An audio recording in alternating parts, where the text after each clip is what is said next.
各位，今天演讲的主角是香港著名企业亨利集团的主席陈启宗。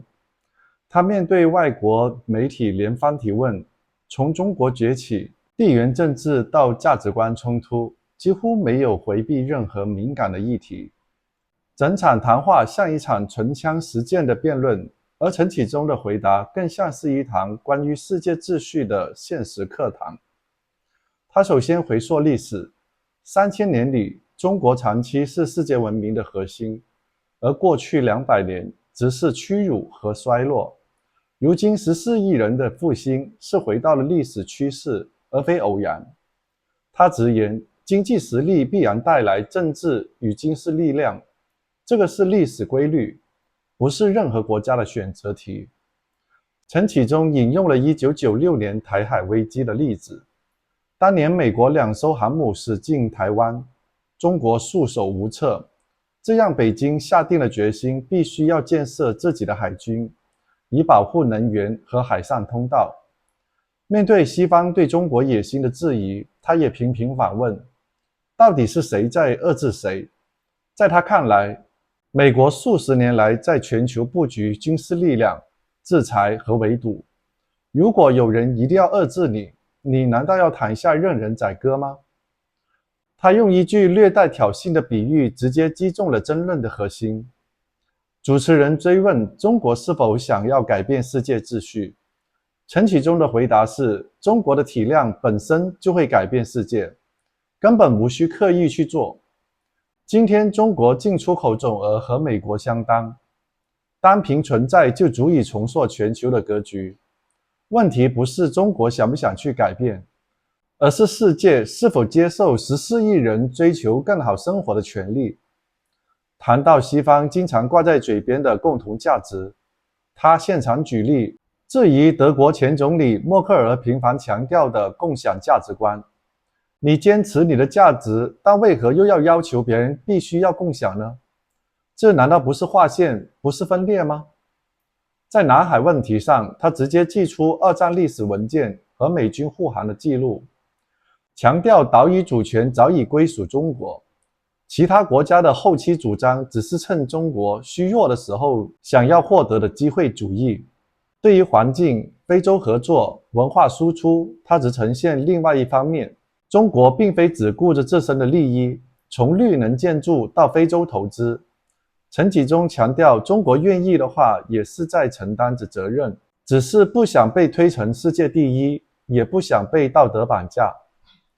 整场交锋中，他始终保持着冷静和犀利，既不否认外界对中国崛起的担忧，也不掩饰对西方双重标准的不满。他多次强调，恐惧是可以理解的，但是无知的恐惧才是危险。这一场罕见的现实主义宣言，句句直指大国竞争的本质。无论你是否赞同他的观点，这一场对话都是值得你们细细品味的。Our Beijing correspondent wrote in a Spiegel cover story about China, "This is the end of an era in which the global centers of power were clearly defined, and the leading role of the US has never been questioned." Would you share this analysis? Would I share this assessment? Mm-hmm. First of all, you have 1.38 billion people in China, call it 1.4. They were very poor 30-some years ago. So for them to seek a better living is a very natural thing for anybody anywhere in the world. And so the rise of China is an inevitability. As Henry Kissinger says, for 3,000 years, China was at the height of human civilization. When Europeans, not my word, Henry's, when Europeans were still living in caves, China was already at the height of civilization, and that's true. Now, the last 200 years, China was really down and out. So much so that Hong Kong was taken by Britain from 10,000 miles away. And so for China today to rise is an inevitability back to the trend line of history of 3,000 years. Could 200 years of bad history reverse 3,000 years of glorious history? Probably not. But what he was talking about was not just economic growth. We have been used to economic growth in incredible figures in China for decades now. What he's talking about is that in addition to this amazing economic growth, there is now a new political ambition which became visible for just some time ago. So I think when he was speaking about the end of an era, this was more in a political or geopolitical aspect he meant it. The reality of human history is that you can never totally divorce economics from politics. Economics will always bring political power. And political power is necessary to keep your economic growth.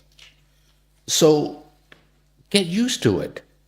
When you have a big country like China, 1.4 billion people rising economically, it is absolutely natural that political power will accompany the economic power. If not, you will not be able to maintain that growth. I cite you an example. China, 20% of the energy need is imported. Right now, not quite that much, but very soon it'll be 20%. So how many of you have watched a movie called Captain Phillips? Tom Hanks? You know that movie? Good. Young people have watched it. So imagine a Chinese ship, a tanker, coming out of the Gulf of Hormuz, met some Somalia bandits. They couldn't tell the difference between Captain Phillips and Captain Chan. And they go after the Captain Chan ship. What are you going to do? How do you protect your energy security? Would you call the 7th Fleet of the United States and say, please help? Don't forget, 1996, 2 aircraft carriers from the United States 7th Fleet Navy parked outside of Taiwan, and there's nothing. Clinton sent them there. There's nothing China could do in 1996. That woke up the Chinese and say, wow, there's just 2 battles, 2 aircraft carriers from America. And America has 14 of them, by the way. 2 of them, the whole of China can do nothing. And so would they call the 7th Fleet if they mistake you for Captain Phillips? So no choice but to have a navy in order to protect your security of energy, right? Sure, but in the West, we've got the impression that now, from the need of protection, having a navy, an army, there is a new political will to play a certain role on an international level.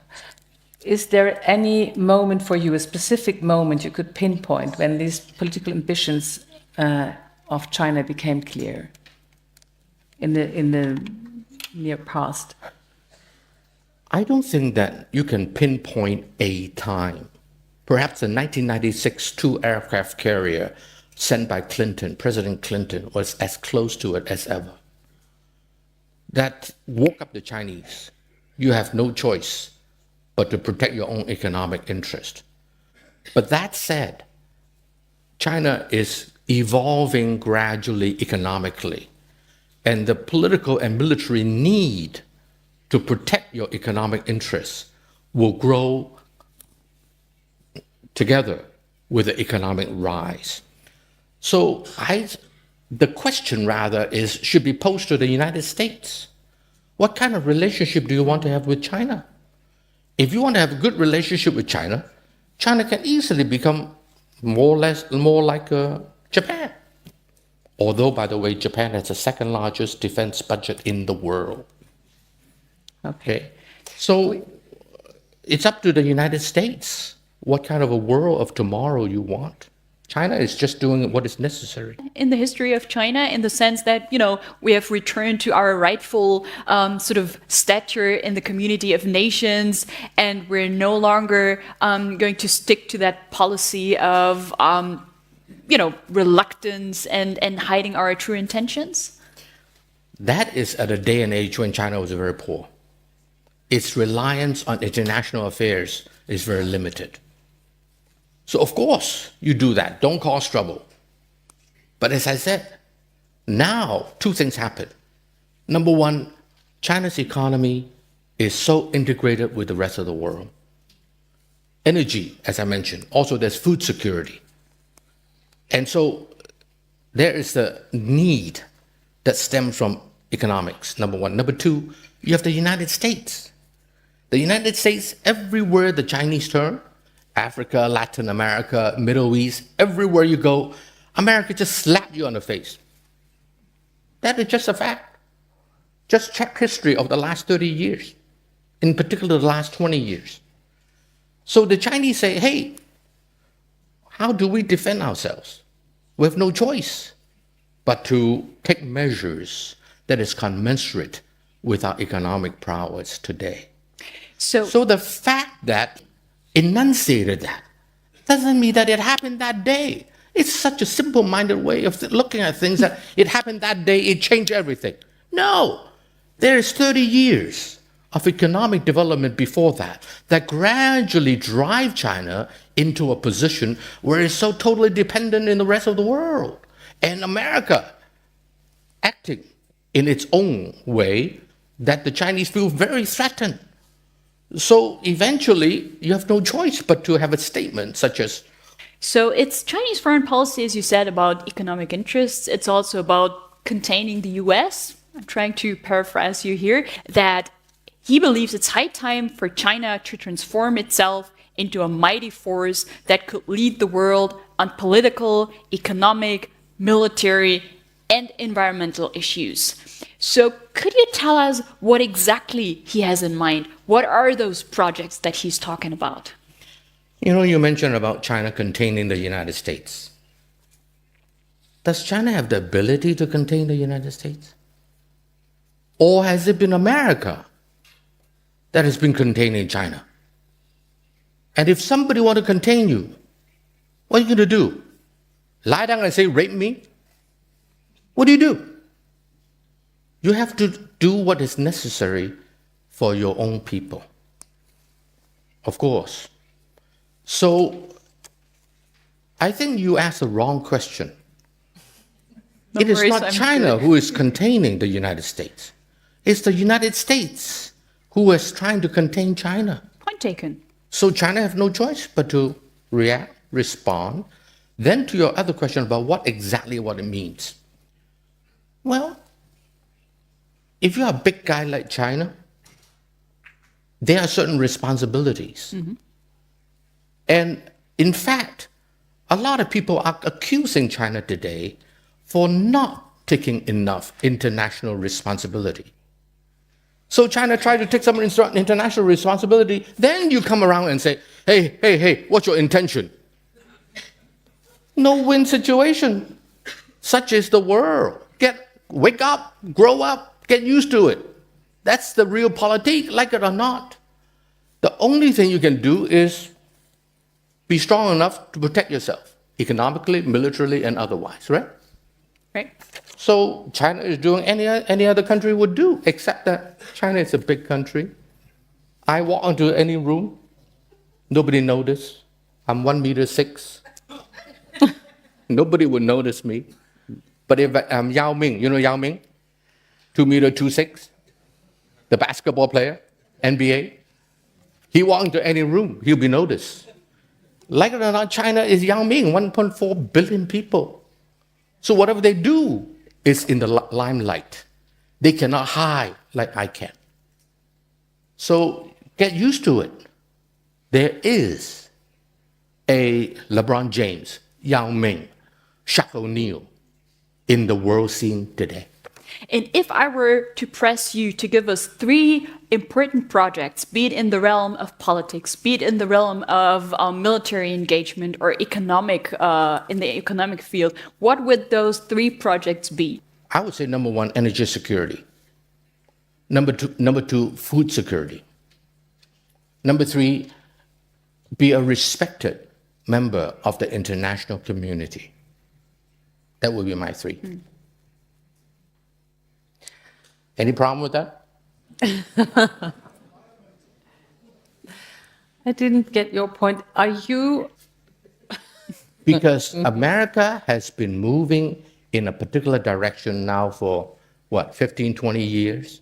if you like containing China.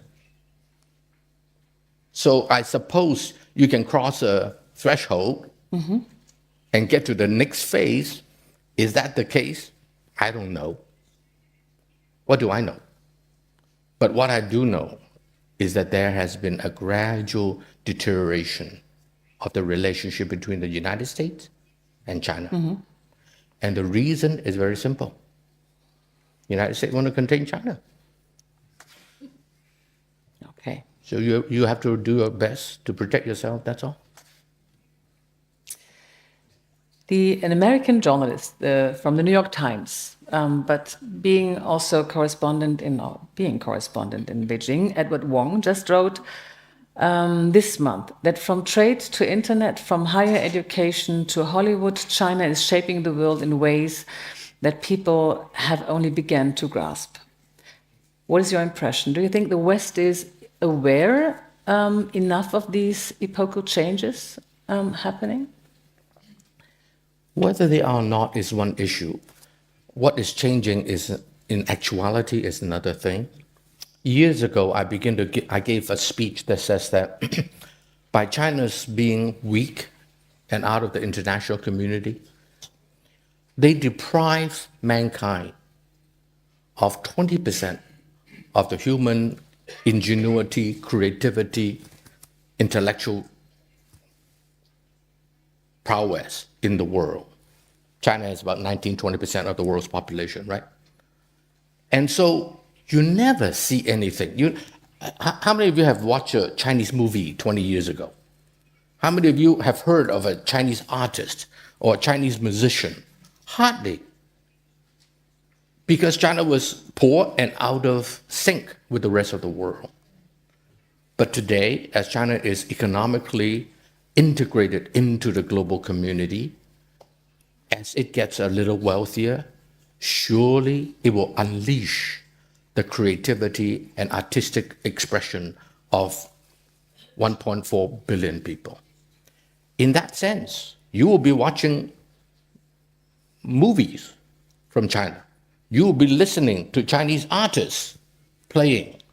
You will be going to galleries with Chinese painters. These are inevitable things, which I think is wonderful. Why not? So I think that China will, no question, contribute much more to the global community in many, many fields. In the coming years. So what could this be? Well, as I mentioned to you, some Chinese movie will likely win the Oscar one of these days. That would be a contribution. One. I listened to Daniel Barenboim with Dr. Paulson the other day, and I saw him over breakfast the next morning at the same hotel. I almost went up to him and asked, have you heard of a young pianist by the name of Wang Yujia? Any of you have heard of the pianist by the name of Wang Yujia? No? You will. She records for Deutsche Grammophon.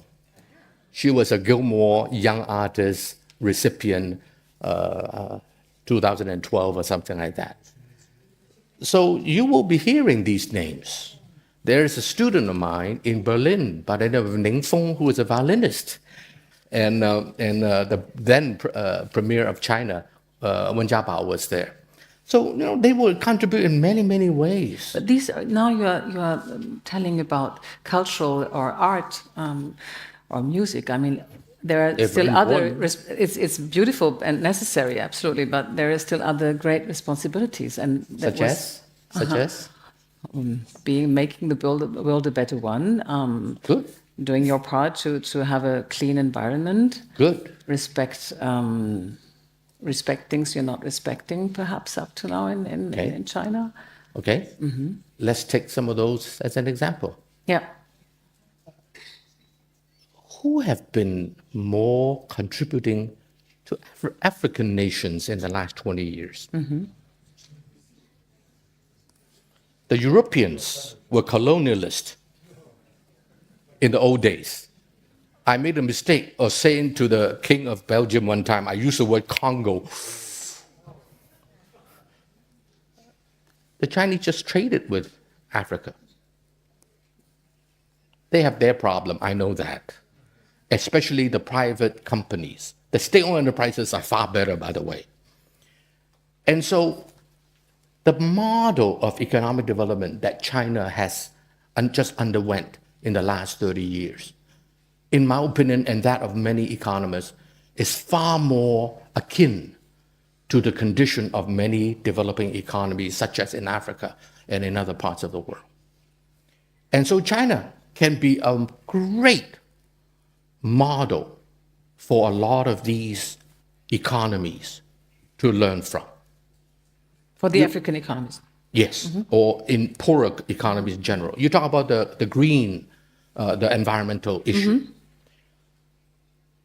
In 1974, when I was entering MBA school, as you mentioned, Nora, I was in Southern California, Claremont Graduate University, and I was driving up the hill. I cannot see the hill in front of me, because in 1973-74, Los Angeles was such a disaster in the environment.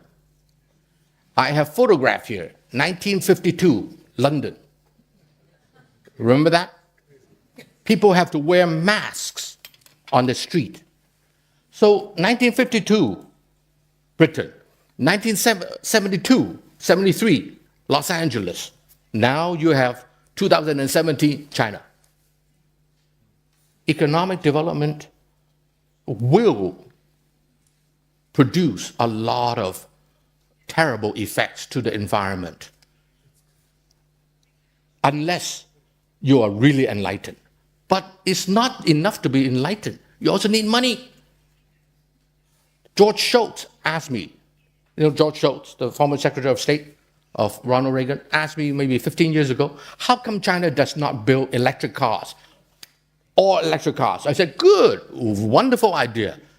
50, 20 years ago, China does not have the technology even for combustion cars, let alone electric cars. So I said, George, if you want China to do that, who's going to pay? 15, 20 years ago, China was poor. You want them to build all electric cars, and at that time, electric cars are not as efficient as it is today. Are you willing to pay? I shut them up. If the West want China to take care of the environment when they were still poor, who's going to pay? Now, let me tell you something also. Today, I can assure you, the leaders in Beijing are far more enlightened than the leaders in Washington, D.C. concerning the environment. Now, let me tell you something also. You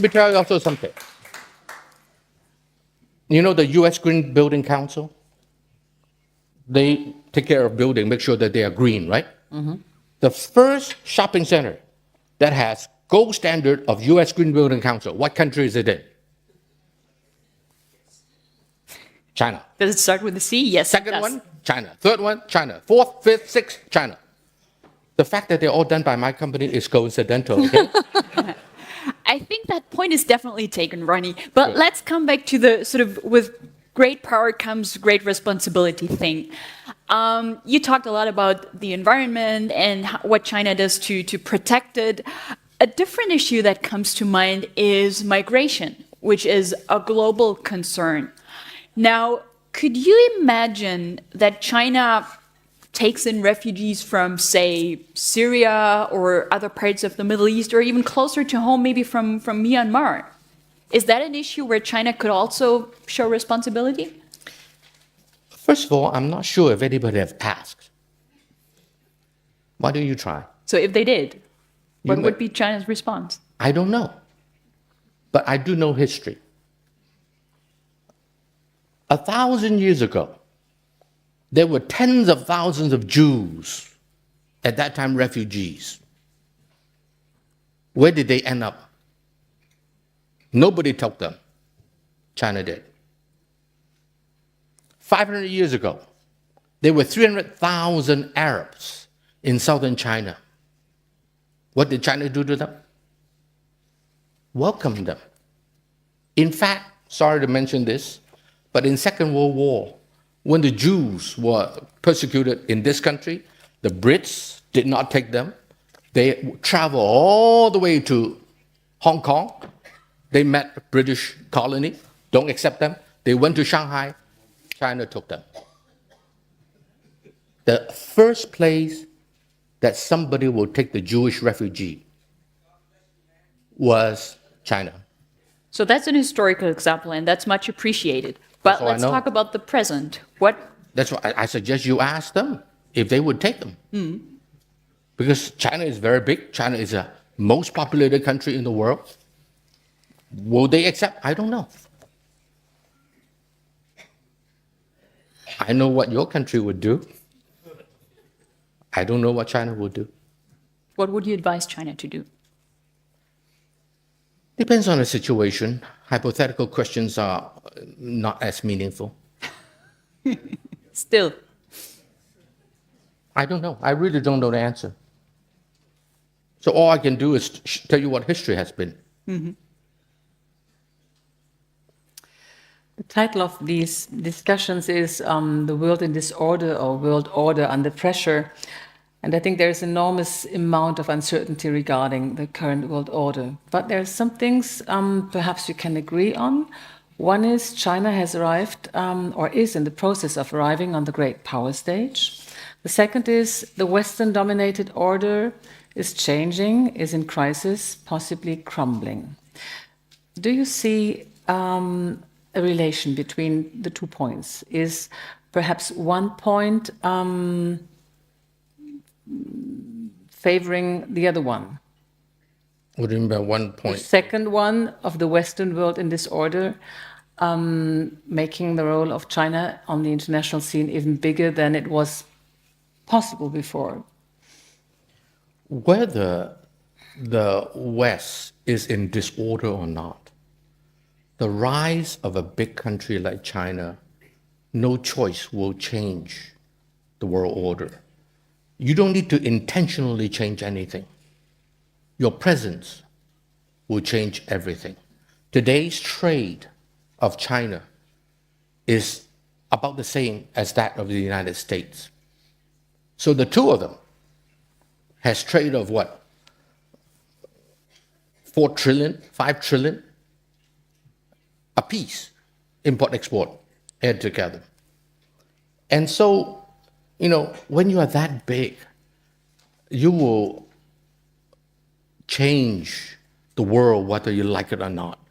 The question rather is the rest of the world willing to accept that 1.4 billion people want to better their livelihood? Is that legitimate? So the question should not be addressed to me. The question should be addressed to ladies and gentlemen in the audience. What is your impression? How is the West reacting to this rise of China and to its will to play, apparently, a new role on the political scene? I have my worries. And the reason is the following. The West have been strong for the last 500 years, since Renaissance. And China has been waning for the last 200-300 years. And it is never easy to accept a new player. And today, the West is very ideological. In particular, Thomas, Germany. I talked to journalists from Süddeutsche, Frankfurter Gemeinde, and the French, whoever. No other journalists are as ideological as that of the German newspaper that I know. I never talked to Der Spiegel, but maybe you're better. No, we're not at all. But whatever it is, let me tell you this. I'll answer it this way. I was in Frankfurt. I was in Hamburg one time, and Angela Merkel was speaking, and 4 or 5 times in her speech, she said, shared value. Shared value. Helmut Schmidt was sitting on stage with her. I was sitting on the first few rows. I raised my hand to ask a question when it's Q&A time. Of course, they would not pick a Chinaman. So I was not picked. But let me tell you what my question was. And I told Helmut Schmidt later. I said, my question was, Chancellor Merkel, you keep using the word shared value. I live in China. Am I supposed to share your value? By saying so, now no one is suggesting that you should give up your value. By all means, keep your good value. But by saying so, you draw a line on the sand. I am on this side, you may be on the other side. If you don't share my value, you are not one of my own. Keep your value, but why say it? By saying it, you are dividing the world. Good Later on, I think we will speak about the Chinese policy to impose values or to have a free discussion in Europe. We never impose it outside of our border. Yeah, You I do. don't know. You do. Yes. The West do. Mm-hmm. Can you learn not to impose your value on other countries? Mm-hmm. But perhaps there are values to share. Ronnie, talking about values, imposing values, let's look at the role that the US is currently playing, a country that you said is among the most self-righteous countries in world history. At the same time, what we see in Washington right now is a pullback from Washington's international responsibility as the leader of the free world. You spend a lot of time in the US yourself. You're engaged in a lot of think tank activities in the US. What is your sense? Where does Washington stand these days? And also, how is that stature perceived in Beijing, for that matter? First of all, let's not blame Donald Trump for everything. He should be blamed for many things, but not everything. Isolationism in America did not start with Donald Trump. In fact, I asked the following question. All of you know the origin of the United States, 1776 and so forth. Was America founded on internationalization, or was it founded on isolationism? Think about it. What's Monroe Doctrine? Right? 1820-some. All those tells us that America from day one is an isolationism country, not an internationalism country. The fact that you and I live our whole life in the post-World War II era, where America was originally reluctantly pulled into the international scene, does not mean that America historically was an internationalism country. In fact, roughly only 1/3 of its history, particularly after dragged into the Second World War, is the United States, an internationalist. So for America to go back to isolationism should not surprise any of us. And no other country that I can think of can survive as an isolated country. The United States is the only one. Somebody said, oh, maybe Russia can. I said, no, Russia cannot. Russia may not need to import anything, but it needs to export gas, natural gas. So even Russia cannot be totally isolationist and survive. The only country that I can think of is the United States. 2 oceans on 2 sides, small Canada on the north, Mexico in the south, not a threat to Russia, to the United States economically or militarily. So America can easily go back to isolationism. And I do worry that America has that tendency always. And so let's not be too surprised if America moved toward isolationism. I don't like it. But what can I do? And I do fear that America, especially now with Trump in the White House, may be moving the country further in isolationism which I don't think is necessarily good for the world. And that means that China has to take on more responsibility, fill that vacuum. Well, China never want to be number one because China always was number one for 3,000 years. Then the last 200 years become number nothing. Couple thousand British soldiers took over China. In Shanghai, where my mother grew up, in Shanghai, in the parks, there's a sign that says, no dogs and Chinese. This is in your home. What would you like, Britta? You go home, in your bedroom, there's a sign that says, no dogs and Britta. That's exactly what the colonialists did to China. And so, China has this terrible history of the last couple hundred years of under oppression by the West. 22,000 soldiers in 1900, 8 nations defeated the whole of China, from Europeans mostly, except the United States. So China is today just want to be back to the global scene as a responsible and respected member of the international community. How much responsibility you want them to take? It depends. So far, they are the most business-oriented country that I know. They try to keep their hand off all the politics and so forth. Middle East, they try to get out of it. They don't want to touch it, right? Do you want China to take more responsibility?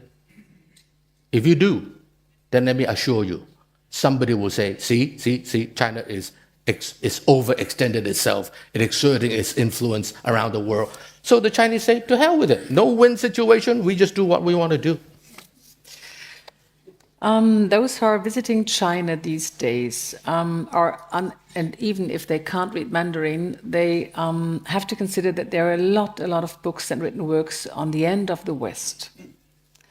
Would you subscribe to this theory? Are we already living in a kind of post-Western order? Not at all. You cannot prevent somebody from being foolish, especially on the internet.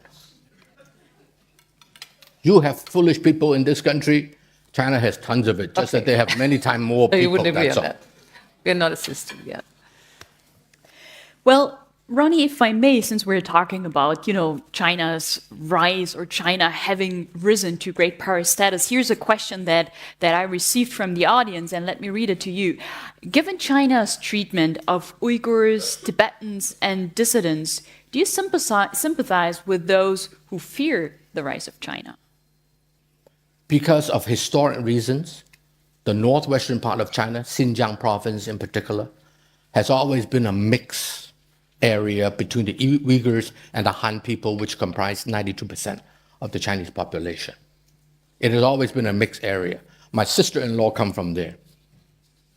And so, but mind you about something, and that is Xinjiang province, together with Tibet, has always been contested by the Russians, the British, the French, even the Americans, and certainly the Germans as well. The great game of the 19th century. Why is that the case? Well, everybody is after something, either defensively or offensively. There's a lot of natural resources in that part of the world. Most of the big rivers in India start from Tibet. And so the great game, now, you say, why are the Chinese, in Xinjiang province and Tibet province? Because they have been that way for the last couple of thousands of years. Rather, my question is, why were the Germans there in the 19th century? Why were the French, the British, the Americans, the Russians, why are they there? So, such is human affairs. China is no saint. Neither Americans, nor British, or French, nor German, Nobody is a saint. Everybody is after his own interest. So there are reasons to be concerned about China's rise. That's what you're saying. Of course there is. Who would be so naive to think that a big guy like China with 1.4 billion people rising, people would not be worried. Right? So the question is not whether, what I do object to is irrational fear. Fear is understandable. Irrational fear is terrible. I asked some questions in the last 3.5 days since I've been in Germany, and I've been talking to a lot of think tank people. I asked them simple facts, and they don't know the facts. And yet they are so, shall I say, irrationally fear of China. Let's get the facts right first. Talking about getting facts right, here comes your favorite question, Ronnie. Let's talk a little bit about the South China Sea, which is, for all intents and purposes, one of the flashpoints, not only between China and its neighbors, but also in China, in Chinese-American relations.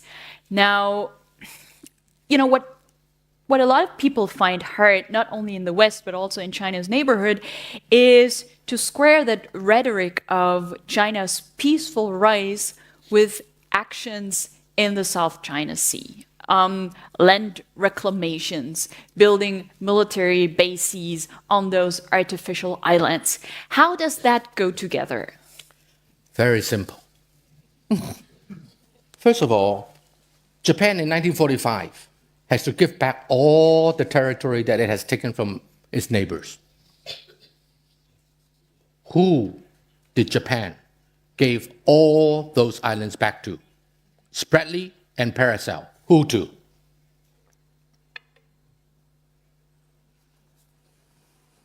China. And that is the Chinese version of history. No, that's not the Chinese version. That's historic facts. The United States 7th Fleet accompanied the Chinese, whatever navy that they had at the time. It is, you want the name of the captain of the American ships that sailed to protect the Chinese Navy? I can find it for you. It's historic fact. If you have a problem with facts, then end of discussion. The fact, I go to America a lot. In America, you talk to anybody who is in the know in Washington, D.C., they would know that those islands were all given back to China, escorted by the 7th Fleet Navy of the United States. Why? In the 50s, they negotiated with the North Korean. At that time, they were buddy-buddy, good friends. They gave some of the islands to the Vietnamese. The rest of it lie there for 70 years. Why did China not do anything for 60 years until now? Why? There's an island north of Taiwan. Only, I don't know how far it is, I forgot. Very close. It has been disputed. It's called the Diaoyu Island, or the Japanese call it the Senkaku Island. The Chinese call it the Diaoyu Island.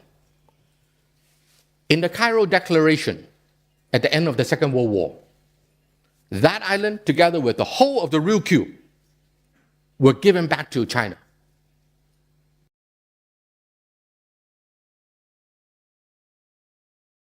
The communist. So he said to the American, let's co-administer it. So America took it in 1972, if I get my dates right, gave all that to Japan. China contested, so they agreed to disagree.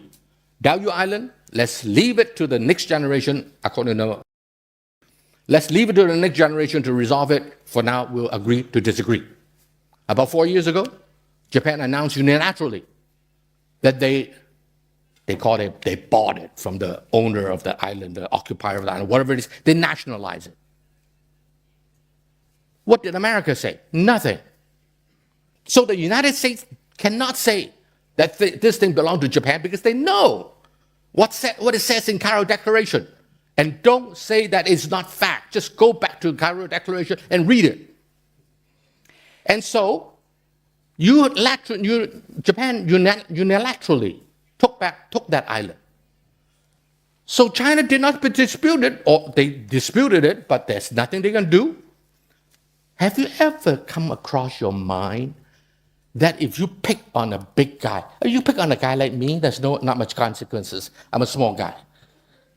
If I'm a big guy like that young man did, there's consequences. And China is a big guy. You take that island from China unilaterally, and America said nothing about it. So the Chinese said, okay, you do this, I do that. You react one way, you act one way, I react another way. And Ronnie, just because China is such a big guy, wouldn't it be a responsible behavior for a country, a global country such as China is, to build trust rather than to sort of pour even more gasoline into the fire in a region which is, even without these tensions, already quite tense? Pardon my language. You expect a big guy to lie down and say, rape me? I would expect a big guy to try and build confidence. Why do they need to build confidence just because you blackmail them and take their bedroom or steal whatever from them? And they say, oh, I build trust. You can take anything you want from me. Come to my house, take whatever you want. I am here to build trust. Which country would do that? Why do you expect that of China? But other countries would consider legitimate claims from the neighbors for the situation is not as clear as you might see or interpret it. Do you know that in the 1960s, there was a German radio station that wrote to Manila and said, can I build a broadcasting station on this island? And Manila wrote back and said, we don't own it. Now Manila claims that they own that island. In the 1970s, you check history. Before 1970s, none of those nations in the South China Sea surrounding claim any of that stuff. It is in the 70s, when the revolution, China was weak, China was in trouble. The pack of hyenas all come up, and there was oil discovered. There's a lot of natural resources, fishery and so forth. Mm-hmm. Suddenly everyone want to claim. But why did the United States 7th Fleet escorted the Chinese Navy to take back all that island in 1945? You tell me, please. Why? Mm-hmm. They don't own it? I can't tell you. Then please consider it.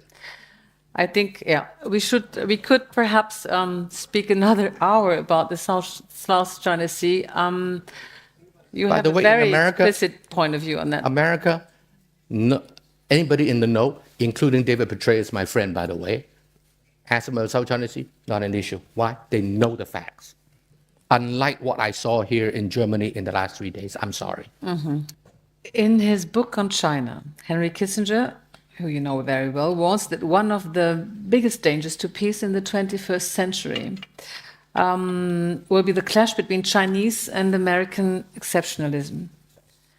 Are Washington and Beijing doing enough to avoid an escalation? Global system, including the trading system. America shoulder all the problems in the world. Wonderful.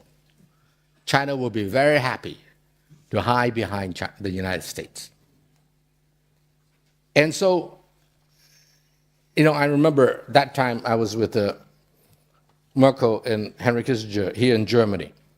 And an Indian economist and I were sharing we're just a minor speaker in a small session on Asian economy. He said to me, he said, China is buying oil, gas, and mineral, and this and that everywhere, coal. We India are doing exactly the same, but we're just so happy that China is in the front, China is bigger, China is buying more, so all the blame go to China, which is true. China like to do the same thing with the United States. Let you take care of, be the police, you solve all those problems, right? You bear all the responsibility, and we just support you, but don't make us number one. And so China would much rather stay below the radar screen as far as being the number one is concerned. Do you know who sends more peacekeeping forces in the world today, number one? Who sends the most? China. China. So they are doing something. So I think that China will be happy to have America be the number one. I have another question coming from the public. You've mentioned China's desire to become a respected member of the international community. How would you describe China's approach to becoming respected? Where do you see obstacles in this goal, to this goal? Well, obviously, China at this stage is concentrating on economics rather than political. So if China were to help many African countries, for example, develop, instead of plundering them like the European countries, helping them develop, buy from them. You have a problem with colonialism? That part of the history is too it hurts too much to remember. Germany is not the worst. You just have a little bit of issue. A lot of other people have a lot more issue than you do in Africa and in Asia. And so China is just trading with them. And in the process, they are helping them with a model that perhaps will work to economically develop their own country. You help enough of them, you'll be respected by somebody. This is the example you already mentioned some minutes ago, is Africa. Is there anything else to become a respectful member? Besides Africa. How about Latin America? How about a lot of the other smaller countries around the world? There are many issues in the world today. And I think that China can collaborate with the United States. You know, when people start talking about G2, I told my friends, I said, China would never accept G2. They don't like that conception at all. But like it or not, the reality is, today, no serious problem in the world can be resolved without the United States and China agreeing on it. Be it money laundering, be it nuclear proliferation, be it environment, sustainability issues, right? So like it or not, we are entering into a world where the United States and China are the two major players. To be politically correct, let me add in EU and India and Japan and a few others. But to be brutally frank, those two countries have to work together. And so the question is, would the United States want China to be a friend or a foe? You want it to be a foe, you have a foe. You want it to have a friend, you have a friend. So far, I think America is moving in the wrong direction. Mm-hmm.